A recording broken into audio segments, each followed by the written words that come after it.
everyone. Welcome to my channel. Now we can see the topic of Bala Fort.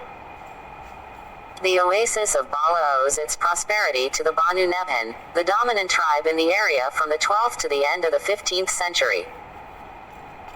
The ruins of the immense fort, with its walls and towers of unbaked brick and its stone foundations, is a remarkable example of this type of fortification and attests to the power of the Banu Nebhen. The immense, ruined Bala Fort, with its walls and towers of mud brick on stone foundations and the adjacent Friday Mosque with its decoratively sculpted prayer niche mihrab dominate the surrounding mud brick settlement and palm grove. The fort and settlement, a mud-walled oasis in the Omani desert, owed its prosperity to the Banu Nebhen tribe Nabahina, who dominated the central Omani region and made Bala their capital from the 12th to the end of the 15th century. From there they established relationships with other tribal groups of the interior.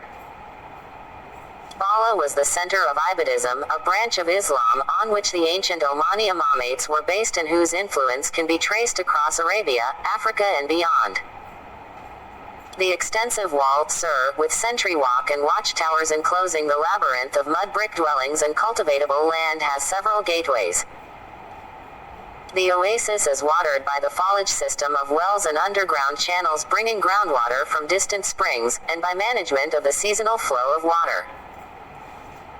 Bala is an outstanding example of a fortified oasis settlement of the medieval Islamic period, exhibiting the water engineering skill of the early inhabitants for agricultural and domestic purposes. The pre-gunpowder style fort with rounded towers and castellated parapets, together with the perimeter Sur of stone and mud brick technology demonstrates the status and influence of the ruling elite.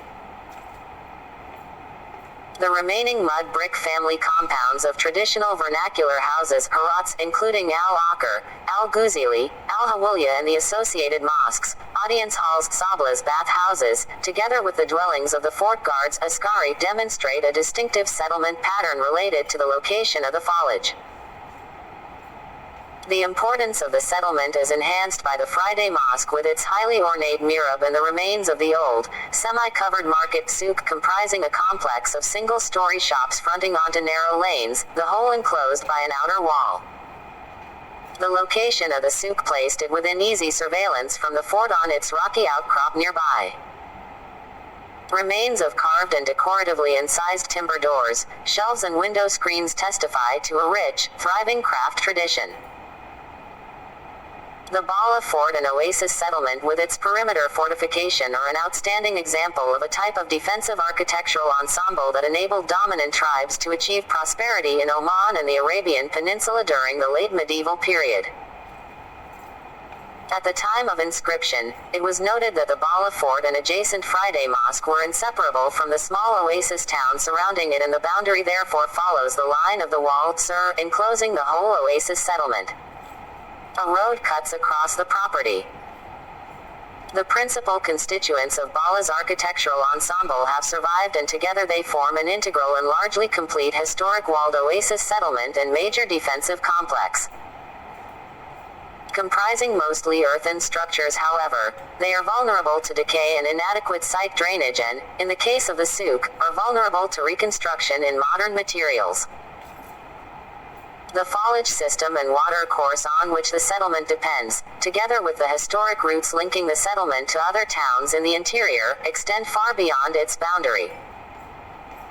Despite some urban development in the late 20th century and early 21st century, Bala remains prominent in the desert landscape.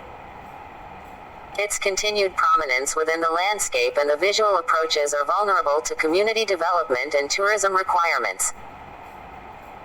Maintaining the surveillance role of the fort in relation to the souk, the surrounding settlement and the gateways will similarly depend on careful management of development within the property. At the time of inscription, the fort was dilapidated and decaying rapidly after each rainy season.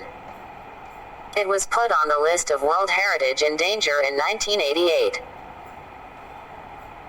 Consolidation works to some sections of the fort, including Beit al-Jabal, the entrance hall, Saba, and northwest and southwest walls using inappropriate materials were carried out in the early 1990s, and an audience hall, Sabla, in the courtyard was demolished in 1992. From 1995, following training and advice on earthen structures, conservation using only earthen-based materials has included courtyard drainage, new roofs and consolidation of collapsing walls and towers including to the Citadel Kasaba Courtyard Mosque, Beit al-Jabal, Beit al-Hadith and horse stalls, and capping of tops of ruined walls to impede further collapse. The Sabla was reconstructed in 1999 in the courtyard of the fort. Accurate records have been kept of the work and full documentation of the fort has since been carried out including a photogrammetric survey. The proper